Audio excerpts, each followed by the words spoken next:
The night sky is a bridge between civilizations, is a roof above all of us. And the night sky, with this power of showing our origin and future, besides being an important part of science, an element of our nature, needs to be preserved. In the World at Night program, which I have started in 2007 and now running with a group of 40 photographers in 25 countries, we produce and present images that reconnect people with the lost part of the nature, night sky. We are trying to enable activists and environmentalists who are working against the light pollution and those who are preserving the dark skies. By using these images, communicate with public, with media, and with their local official to inform them about the importance of night sky and why we should preserve this like other essential part of our nature. The World at Night program is a non-profit initiative with this group of photographers worldwide trying to save the natural nights.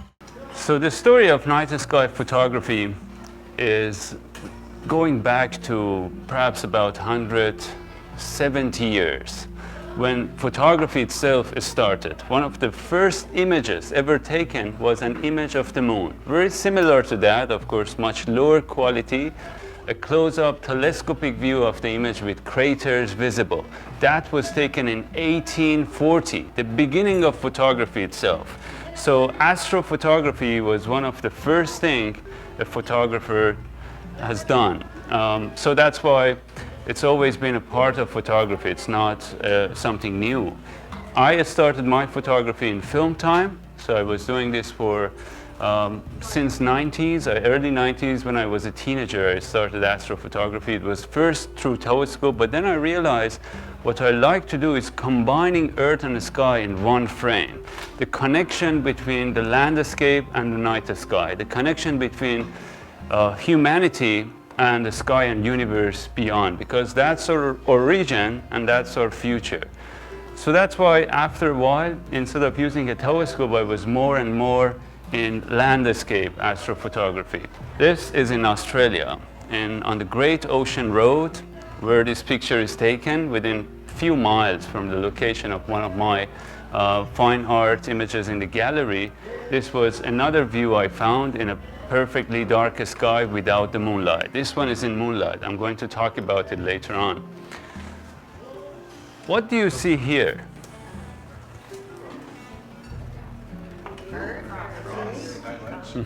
Yeah, exactly. I was on the bottom of a canyon, a small gorge. And this is a very narrow canyon, only 10 feet wide, somewhere in the Persian Gulf in Iran. And I was looking above, just walking, trying to find an abstract form in the sky. And that's one of the messages that the images are trying to show, that night hides a world but reveals a universe. So at nighttime, you lose the visibility to many things on Earth, but then a whole universe opens to you. I found a flying swan, a bird here. So this is a picture of one of my colleagues. He's known for his moon games and tells you the story of how the night is something different than most people think of. We are thinking of night unusual, a bit scary, unsafe, but it's just part of our nature, and it's beautiful and it's important to preserve. The natural nights are really critical to many species, not only human being, not only for beauty of the night sky, it's really critical for survival of many species on this planet. The full moon, but now inside the Earth's shadow. This is a total lunar eclipse rising over snow-covered mountains. One of the most memorable trips for me was in 2009 when I traveled to Nepal, Himalayas. Me and my colleague, who is going to be here, were walking towards the Everest Base Camp, finding locations to shoot Everest and other mountains under moonlight. So this is the moment, the beginning of the night. The moon is on the other side, shining on the mountains. This is Mount Everest. Lutse is the fourth highest. And this is Amadablam, one of the most iconic mountains of Himalayas, because it's very steep, and it's very technical to climb, but at the same time, it's just spectacular at nighttime. In the sky, you see the seven sisters, a star cluster, which is Pleiades. And on the other side, well, it's barely visible. It's really hard to tell, but there's a little glow here. It's actually called the California Nebula. In order to illustrate in your mind what kind of images we are seeing, this is the view similar to the field of view of human eyes. So when you're looking at the sky, you see a constellation like Orion, Sirius, some stars, a little dot here, a fuzzy little point in the sky is the field of view of a telescope. So when you're using a telescope, the field of view is really, really tiny. Just extend your arm, and the field of view is one finger in the sky. That's the field of view of a telescope. The field of view of my lenses, wide-angle lenses, is something like this, similar to our unaided eyes. So many people ask me, are these images visible to unaided eye? And I'm trying to illustrate this for you on several slides. This is one of them. The word nightscape started with the project we are doing, the World at Night. Before that, there were other names for it, like earth and sky photography. Nowadays, we call it nightscape photography. Combination of night and landscapes gives us this definition. The project Tuan started in 2007, the World at Night. One of my best colleagues who was in the project from the very beginning is here, in fact, Wally Paholka. He's one of the well-known night sky photographers in the US who has documented most of the national parks at night under stars. And we continue to invite members from different countries. We are at the moment 40 members in 25 countries working together. I'm coordinating this project. I had this in mind from when I was a teenager, but finally it became reality in 2007. It's a non-profit. Every photographer has its own business professionally, but we together work as a non-profit to help preserving the remaining darkest skies on the planet. The cities are also part of it. We take pictures in cities too, like here in Paris. It's midnight in Paris, almost 11:30, and I planned based on a software, based on a planetarium software, where to be to capture this moon setting over the Arch and Champs-Élysées street. When you are shooting with a telephoto lens, your area is very small to align yourself with the foreground. So my location was almost in the middle of the street. That's why after a while the Paris police captured me. There was some negotiation going on, and it's usually the trick is to share your interest about astronomy, and every person has this from the childhood. And soon you start to make some friendly communication and resolve the issue. It's working most of the places, but a few places I had really big troubles. Because imagine your night sky photographer is not a usual being in some places when you appear in a remote area with a red light coming out of your head. Here's another place I was captured by police in Dubai because they asked you a permission, a specialized permission for nighttime photography with tripod. And if you ask where should I get it tomorrow morning, they have no idea. But you need to have a paper. So I made my own paper the day after. Worked perfectly fine. So the story of this image is not about Dubai. It is about the lights that are vanishing our natural night skies. In a city in the city like Dubai, the population is main part of the city is under 2 million. But imagine the city is not that huge, but light pollution is so immense, even from 100 miles away in the desert of UAE, you can see this huge light dome of Dubai because there are so many towers without any resident fully illuminated, just advertising themselves for potential buyers. And this creates a lot of environmental issues. So we were not aware of the problem of light pollution until just a couple of decades ago. It's now beginning to show itself. It's affecting human body as well. And this is an established science. It's nothing just we are guessing. It's an established science that white blue LEDs, when we are highly exposed to it in long hours of night, it will disturb our sleep cycle. These two pictures have a similar field of view, similar orientation. So I used the same camera, same lens, same field of view, look the same direction, but 70 kilometers away, almost 50 miles away. One in the city of Tehran, the capital of Iran, where I'm born, and one on the mountains of Alborz, very high altitude. So you can see what we have missed. This same area of the sky is here without any star. So this is called light pollution. Light pollution is not the light we need for nighttime, because at nighttime you need the light that is shining on the ground. But most of the lights are not shining directly on the ground. They're losing big percentage of the energy by shining towards the horizon or even up towards the sky. About 35% in average. We're just losing the light towards the horizon and the sky. Waste of energy.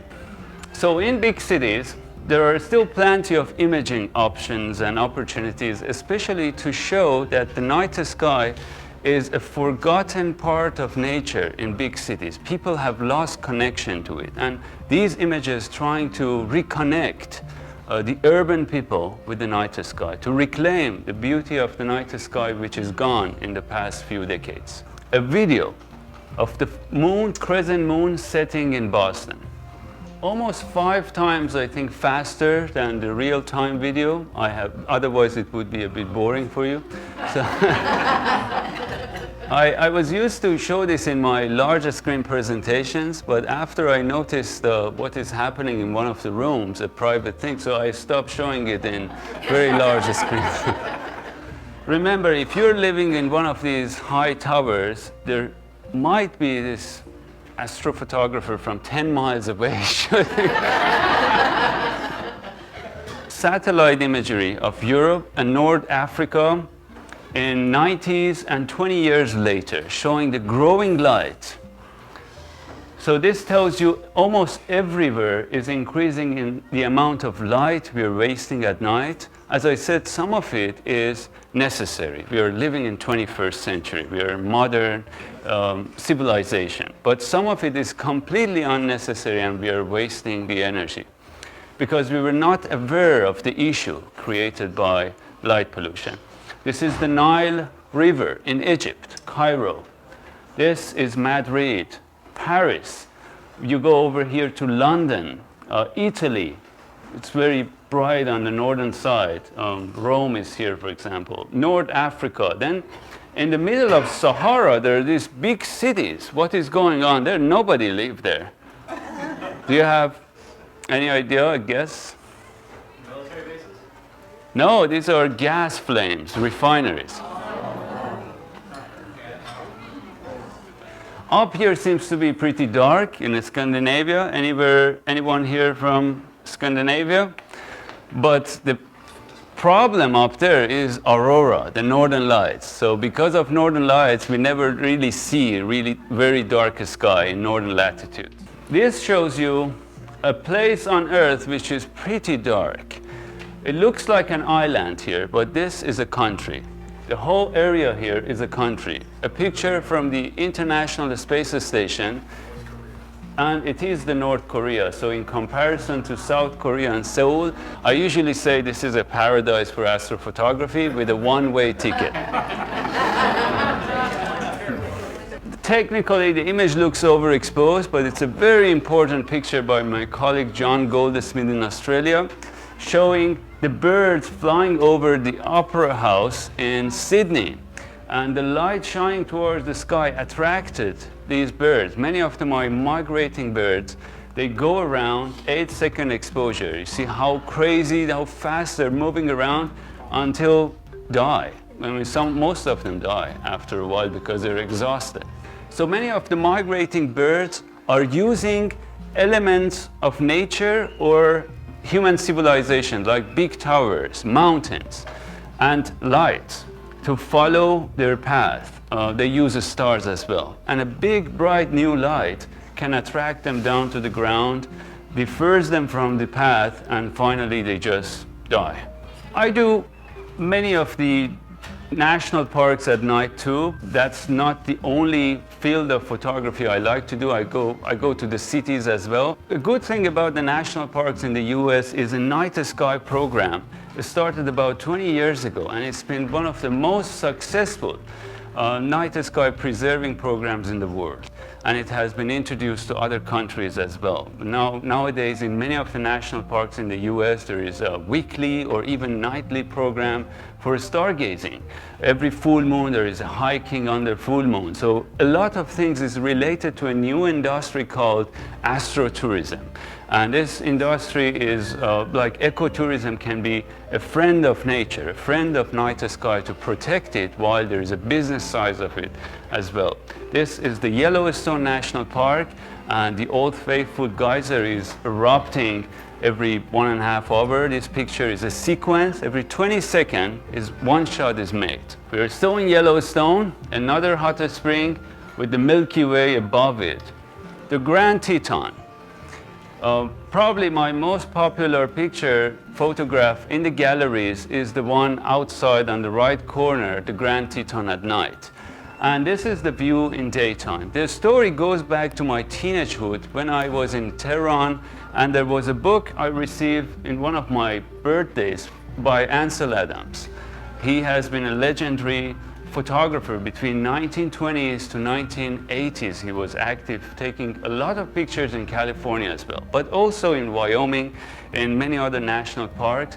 And one of his iconic images is a black and white shot of the Snake River and the Tetons with rays of sunshine. So when I saw this during teenagehood, I was so impressed by this view, and I always had this in mind to go here and shoot at night. So we made a joint trip, a very long trip with me and Wally, going to several national parks in 2013. And when we got there, there was something strange going on in the sky.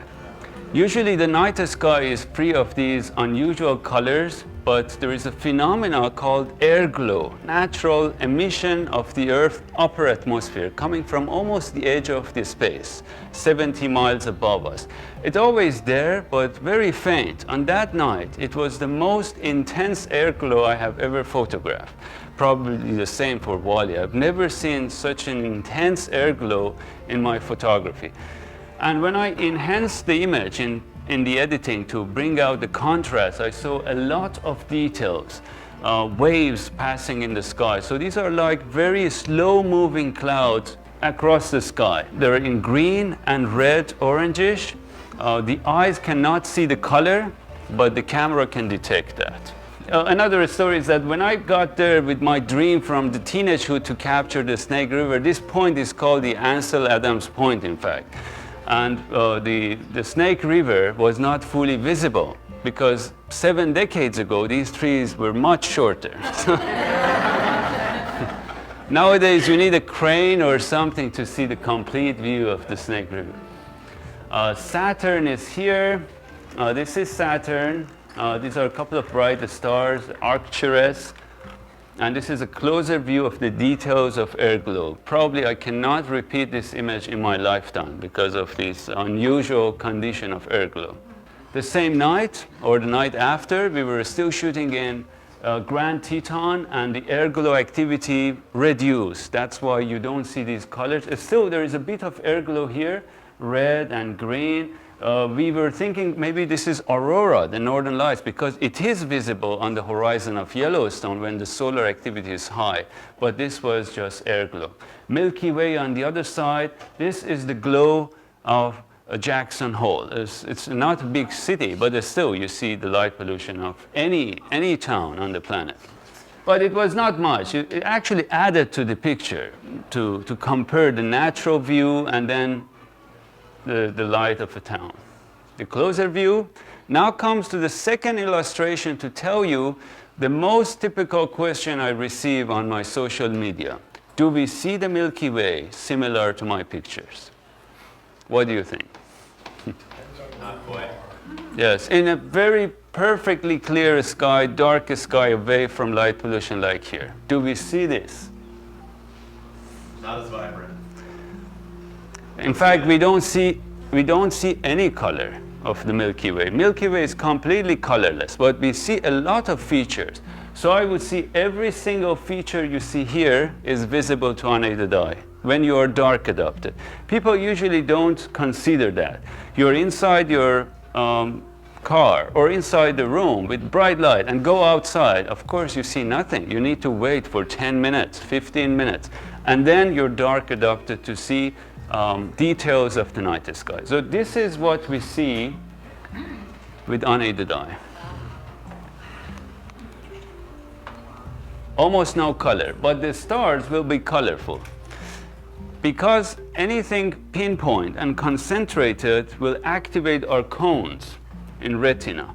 But anything diffuse and large with a scattered light like a nebulosity Milky Way is not bright enough to activate our cones, which are responsible for the colors. Therefore, at nighttime, we become color blinded unless the object is very pinpoint. A paradise, don't you agree? It's called Paradise for Astronomers, Atacama Desert of Chile. Most of the major telescopes on the planet are in the Atacama Desert, as well as Hawaii, of course, another great place for research astronomy. But the concentration of telescope in Atacama is just unbelievable. From every mountain to the other, you find one of the worst top telescopes active there. The place is so dry, with over 350 nights of the year sometimes clear, workable for the astronomers. And it's almost like Mars. When you're walking there, this red sand, no sign of life. It looks like Mars, but under the Earth sky. So this picture, one of the rather recent images I contributed to the galleries, is in a place called the Valley of the Moon. Not far from the town of San Pedro de Atacama in northern Chile, right near the border of Bolivia.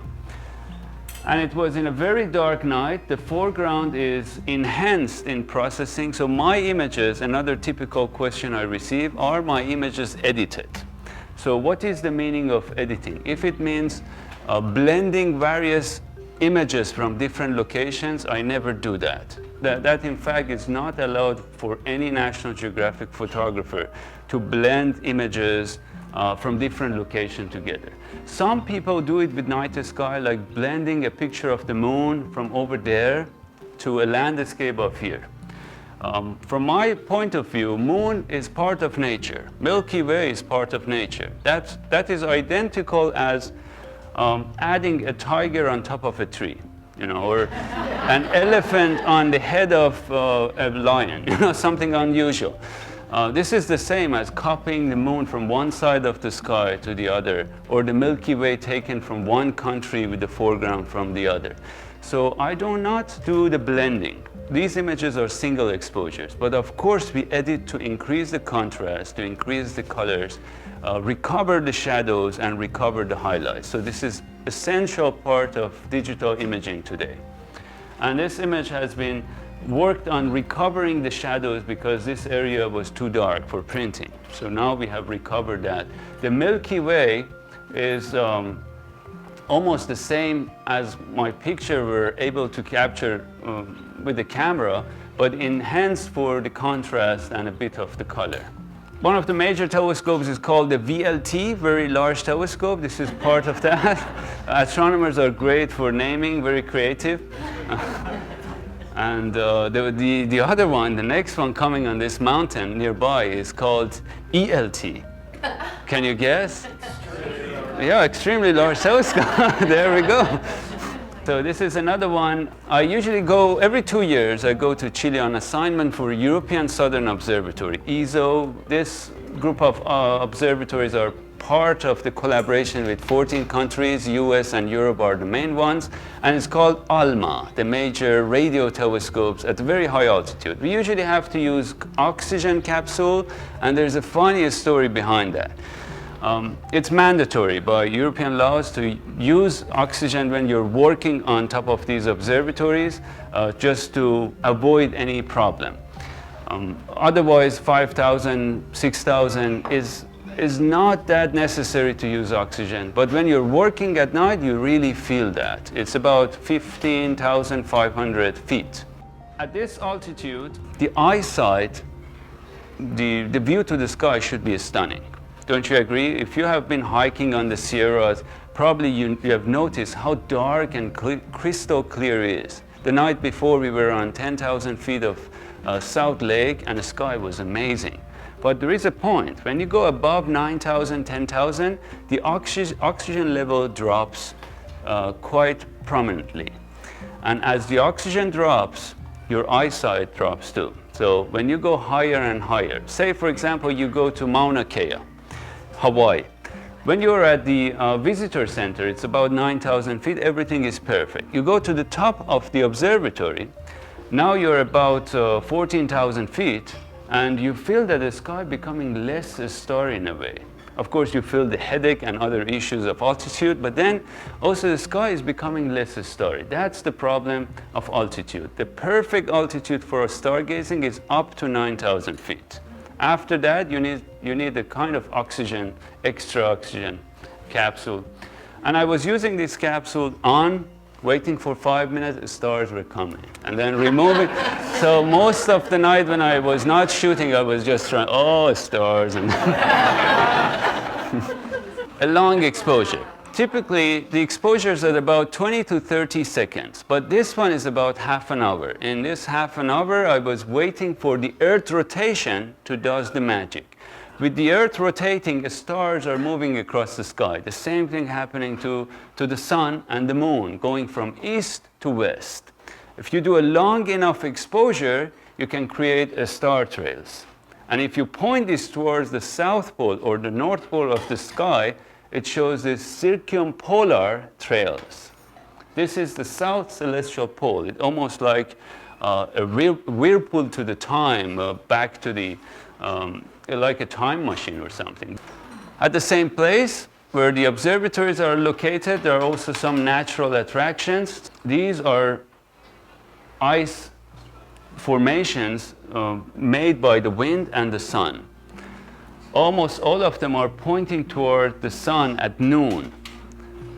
And up in the sky, if you are familiar with the constellations, you can see one of them, or at least two of them. This is Pleiades, the Seven Sister Star Cluster. This thing is upside down, is Orion, but now upside down. Whatever we see in the northern hemisphere sky is upside down in the southern hemisphere sky.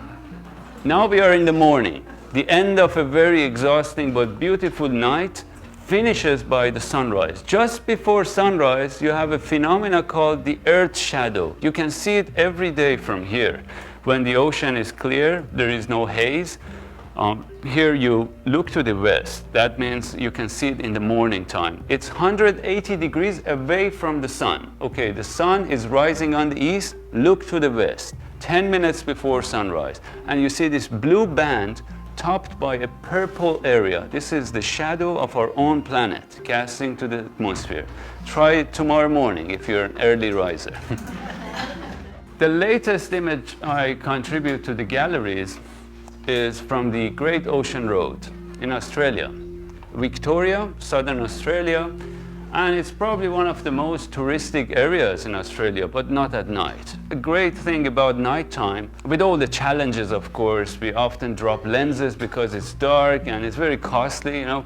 I have dropped many of my lenses, and that happens through the years because your brain is not sharp enough at nighttime. We are not really born to work at night for a long time.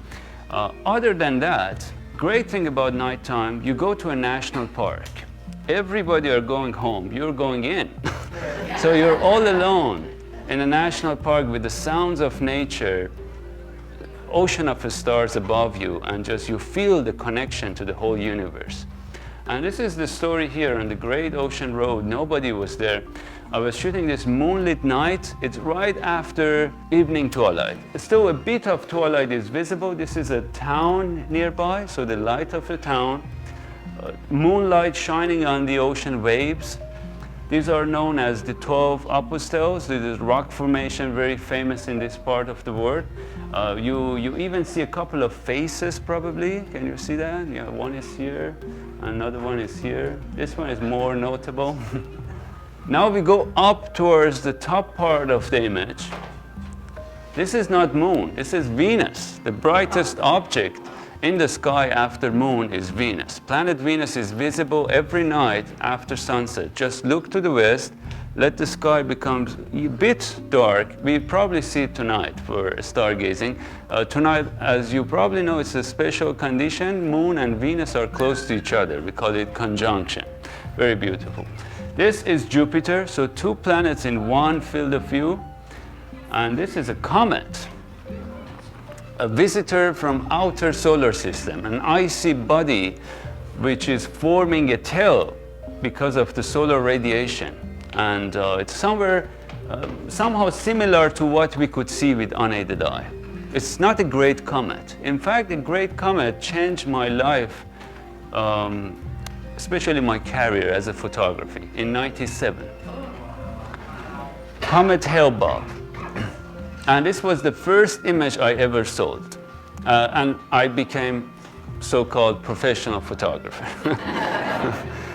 A magazine were interested to use this on the cover, and I realized the potential of night sky photography as a career, not only a hobby, because I was more involved with astronomy, science, physics, and science journalism at the time. I was doing photography, doing exhibitions at that time, but only for fun. Then I realized I can also be part-time professional photographer. Comet Hale-Bopp in '97 was the best comet of our time. Probably, we can say that for sure in the Northern Hemisphere. Every decade we have one big comet, and so far since Comet Hale-Bopp there was no big comet in the northern sky, so we really look forward to it. And when you see it, you can tell how stunning it is. Can you remember any great comets? Anybody here? Yeah. Hale-Bopp, yeah. There were two of them in continuous years. One was the Hyakutake in '96, and another one was Hale-Bopp in '97. This is 3 nights ago in the Sierras near Mammoth Lakes. So me and my colleague Mike Shao, who is back in the room, we are doing photo workshops together since a few years ago. Every year we come to California, do a joint photo workshops, mainly in the Sierra areas.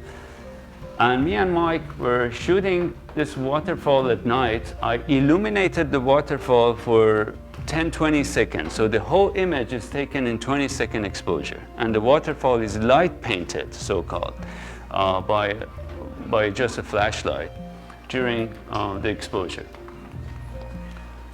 This was the night of the meteor shower.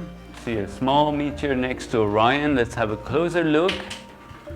I posted this on Nat Geo Travel social media a couple of days ago, right after the Perseids meteor shower peak. There are about a dozen of these meteor showers. The best of them is not actually the Perseids. Do you know which one is? The most popular is the Perseid, but the best one is called Geminids, and it's happening in mid-December. So plan for it. It's happening on the morning of December 14. This is a multi-exposure image of the Perseids 2 years ago over Yosemite. Half Dome is here, El Capitan is here, and Pleiades, a star cluster, is rising in this picture. Again, it was me, Mike, and Wally. We were all shooting at the same location that night. Same night, a big meteor is called Fireball. And this is a fireball. The moon is shining on the other horizon on Yosemite, and a major fireball crossing almost the entire sky. Well, another attraction of night sky, with no doubt, is Aurora Borealis, or Australis if you're in the southern hemisphere, especially in southern Tasmania, southern New Zealand, and Antarctica, which not many people go. So one of these two places. That's why not many people see Aurora Australis, because there is no land to go there quickly. But in the northern hemisphere, it's easy to get to proper latitudes like Iceland, Alaska, Canada. any of the northern Scandinavian areas to see the lights.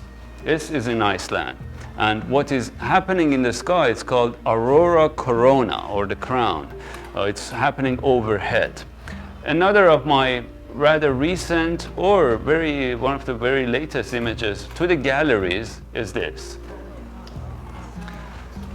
And that's again similar to the Grand Teton picture. This thing is not possible to repeat within my lifetime because it's the most intense aurora activity in the past 15 years. I was just more than lucky to be there in Iceland. I was doing my annual workshop in Iceland in March. And right after it finished and everybody went home, there was this massive solar storm. But it's not possible to predict that. Otherwise, I was more than happy to offer it to my So this was the most intense aurora storm in 15 years. And it arrived, and I was at 66 degrees latitude. The only issue in Iceland is finding clear sky. So I managed to find a clear spot, and it happened to be the most iconic mountain in the country, Kirkjufell, the church mountain. You look at these pictures, like to share you this backstory, to think that I was alone in middle of another planet with no human being, that's not happening anymore, especially in touristic countries. I was there with at least 7, 8 other photographers at 2 in the morning. And there were some challenges too, because they were light painting with massive lights, and I was just using the ambient light. I was just using the aurora light. So we had some struggle together, but it worked fine. But I was really surprised. At 2 in the morning, you don't find other people active at nighttime. But because of our project, and also thanks to the newer digital cameras with more sensitive sensors, night sky photography is much more popular and easier to do nowadays. Let's have a closer look at the crop of this area. Another typical question, do we see the colors of aurora like this? We usually see green and red. The rest are very hard to detect with human eyes. And this picture shows the most intense color possible to capture during an aurora activity. Over here, especially blue is very rare. But if you look at the paintings from 19th century, 18th century, there are some magnificent paintings of Aurora Borealis, and it shows every single color that I've captured here. So that means if you're in a perfectly dark sky with such a massive storm, you can see every single of these colors. I was honestly too busy to look for the colors. I was busy with the cameras, and when you look at your screen and everything, you lose your dark adoption. So I can't really remember if I've seen the blue, but the rest I have seen. This is the original picture. The cropping was for panoramic print in the galleries, and it appeared on National Geographic cover, a special issue, Hidden Earth. Now we go to another story. I'm a night sky photographer, but I do daytime photos as well, when I'm awake. No, usually not, but when I'm traveling in daytime and I'm not sleeping, then there are opportunities happening, and I love to do daytime and travel photography. I'm not a special person for it, but I do a lot of that. So this is the story about Kenya and this picture. The picture, which I will show you on the screen as well, is crossing a tropical desert in Kenya. There are few tropical deserts on the planet because it's an unusual condition. In tropics, you expect to receive a lot of rain and forest, but on few locations on the planet, there is a very dry desert right on the tropic near the equator. And one of them is in northern Kenya. On this desert, Marsabit, there are lonely trees every few miles. One single acacia tree standing alone. It's like with a huge privacy. It's such an amazing view. Every 5 or 6 miles, one single tree. And on the backdrop of the tree, there were rain and everything. But the back story is that our car got broken here. So we had a failed car waiting for another car to somehow save us from this desert, and we were waiting for 10 hours to find help. And people from the neighboring nearby villages came to us, including these 2 kids. They were very curious about my camera, so I started to teach them. They were like 6 or 7 years old, but so smart, unbelievably smart. So this one started to use my camera to take portraits of her friend. And after a while, she was quite good playing, reviewing. I was really impressed. You know, these kids in the middle of desert, just 6, 7 years old, so quick with a digital camera. So we became kind of friends, and it was really emotional connection for me. This is near Lake Turkana. Turkana is in northern Kenya, and in a way, according to science, we all come from there, because that's the cradle of humankind. The first fossils of human has been found there, the early human form from about 2.5 million years ago. Rain. At the same time, there's some dust devils, so it's a kind of unusual condition, dust devil and rainstorm. It's a lightning from Maui, Hawaii. 1 or 2 hours after sunset, nobody was there. I was alone on Haleakala enjoying the night sky, and then I realized this storm, the supercell, is forming on the horizon and is just making a light every 1 minute, one lightning. So I was running 2 cameras. One was shooting a telephoto, the other one was wide angle. In this wide angle, you can see the Milky Way setting. It's around 1 or 2 in the morning, so it's after midnight. And the lightning is active. Then the second camera got this. Let's have a closer look.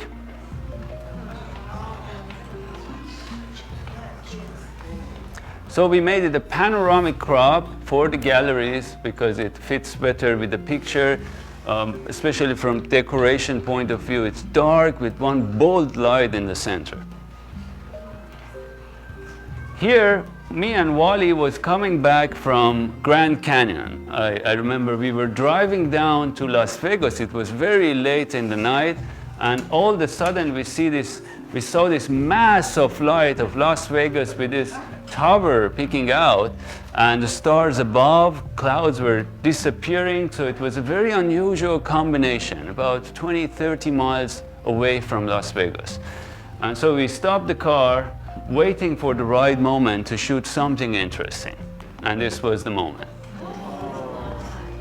A big bus was just moving next to us.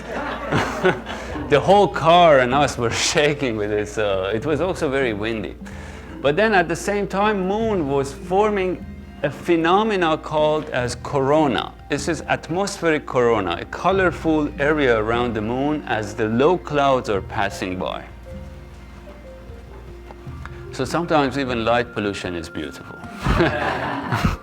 Now this is a natural night sky. And now another of the images in the galleries, it's called the Moonlight Piece in La Palma, Canary Islands. I can say La Palma is my second home.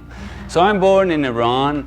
I have lived in Europe, in Germany, and in Boston. So at the moment I'm a resident of Boston and frequently travel to California for workshops, for other work assignments.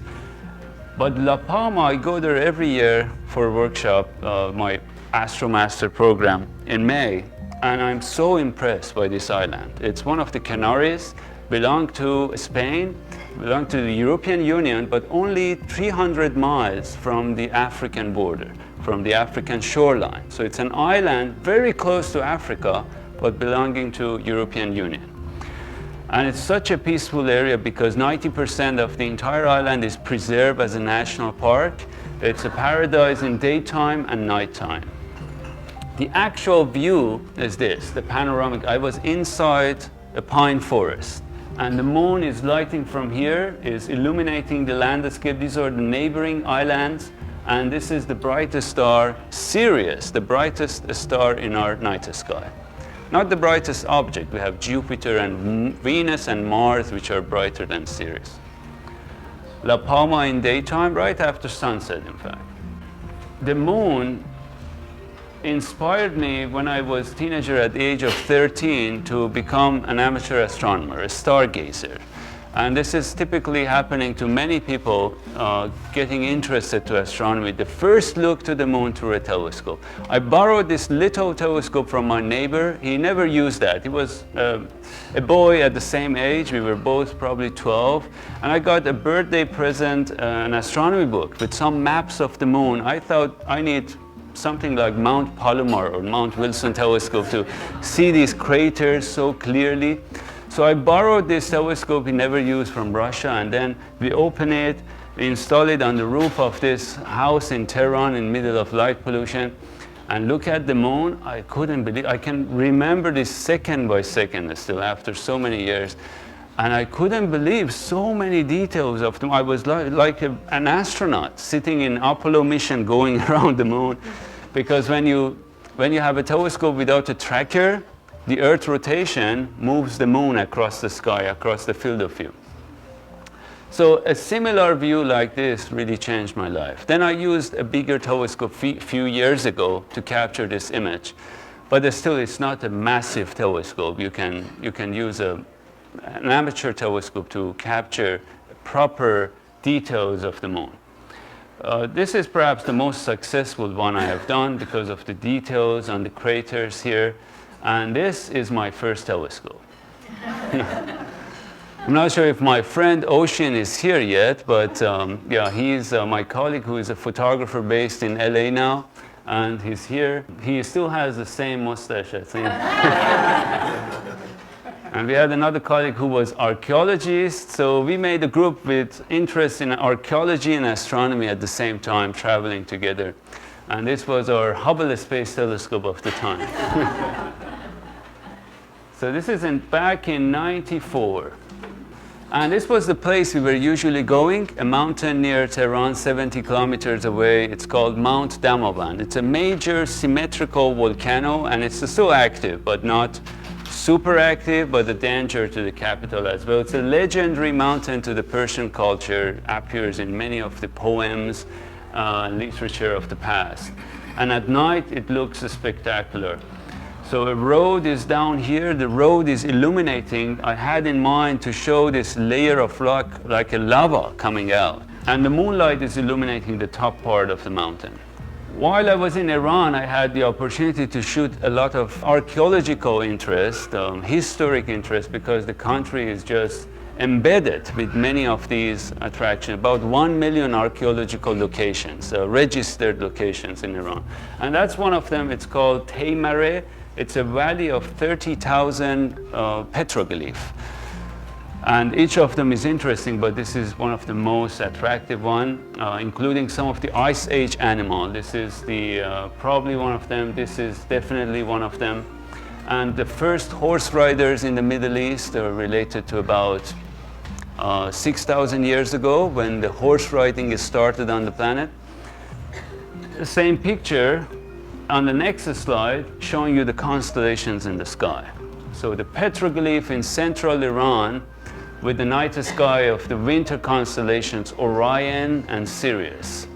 Another location of my favorite list in Iran was in the southern part of the country near the city of Shiraz, where the name of the wine is coming from. Not anymore, but it used to be the main source of that wine. And near that, there is a place called Persepolis, and it's the symbol of the cultural history of the country. These are the tombs of the kings of the Persian Empire from 2,500 years ago. They're very high, about 150 feet tall, these rocks. Above them, the North Star Polaris. So it's a combination of a sky and earth that shows you the passage of time, because the sky above is rotating and illustrating how a night is passing, how one of the nights of these 2,000 years has passed over these tombs. Between 1999 to 2009, I was chasing solar eclipses for a documentary. And I went to all the 7 continents to document total solar eclipses. One of the most interesting one was actually after that, last year, when I was assigned by National Geographic to go with a trip with several people on a jet to chase the total solar eclipse, to capture the images before the others are seeing it inside the US. So we were going to capture it over the ocean, some 10 minutes, 5 to 10 minutes before the others, and releasing the first image. So we released the first image of this eclipse all over the media. Every single media was using this. It was sponsored by Airbnb, so it was a collaboration between the two. They had a contest, and the winner of the contest were a couple, a TV producer, and the girl who was really interested, Mia, very interested to astronomy and science. So this is our captain, not all the time, but sometimes he was using this, because when you wear the glasses for eclipse, you see nothing, you know. You only see the sun. But time to time, he was checking the partial eclipse. During the total eclipse, you remove that. It's totally safe. And this was the total eclipse from the plane. And look at this view, almost like being in a space. It was so dark from up there, with solar corona above this dark disk, and some unusual colors forming on the clouds for about 2 minutes. As we approach the last part of my presentation, I like to emphasize on some of the things I usually consider in my photography. One is the reality of the image, how true it is. Being a single exposure, do not blending images from different locations or with different lenses. Second is the color of the night sky. As we look at the night sky, we don't see much color with our own eyes, but there is a physical color for every phenomenon. And the Milky Way is one of them. So these two pictures show two different colors. Which one is real? So this is the real color, this is the more romantic one. So unfortunately, many photographers go to that direction. Photography as an art is completely open to anything, of course, but when you're documenting the reality of nature, then you probably want to document the right color as well. And this is the right color of the Milky Way. The location is the Alamut Castle in northern Iran, in the valley of Alamut, which is kind of legendary. You probably have heard of Assassin, the story of Assassin. This is where it's coming from. This is the true color of the Milky Way, captured by Japanese photographer Akira Fuji on film, one of our colleagues in Tuan team, and it perfectly tells you the color. And this is the Southern Cross, by the way. If you want to see the Milky Way, these are the best times. From February to June, you can see the rising arch of the galaxy over the east. In February and March is near the morning. In April, May, and June, it's becoming earlier visible. In June, it's perfect. At the beginning of the evening, you can see the arch of the Milky Way rising. If you want to see the Milky Way like a tower, vertically oriented over the horizon, the best time is September, October, so it's coming. And August, of course, a combination of both. It's a great time to see the Milky Way outside, of course, of the cities and light pollution. There are many phenomena happening in the sky. We reviewed a few of them, like eclipses, meteor showers, comets. To many people, night sky is a fixed theater of one single film. It's just changing every night. So you never get tired of that. I have been doing this for 25 years, since I was a teenager. I'm not sure, Wally, how long you've been doing this for? 45 years, and we are never tired of shooting the night sky, because every time we are surprised by something new, and it's such a pristine part of nature, deserve to be preserved. Thank you.